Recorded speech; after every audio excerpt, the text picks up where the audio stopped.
tortang corned beef na may patatas, tapos yung kanin nilagyan ng sabaw ng adobo para sa baon ko sa dialysis no April 2, 2024.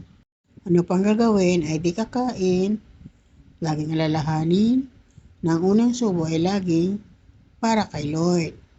At ang rest ng pagkain ay enjoyin.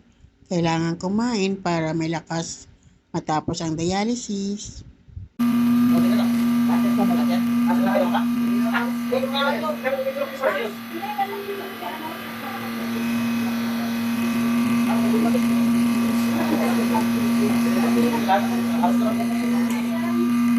Baka mabigat na ka. Pagkabalo na parang bakit. Kaya ako yun. Doon kami ay ito.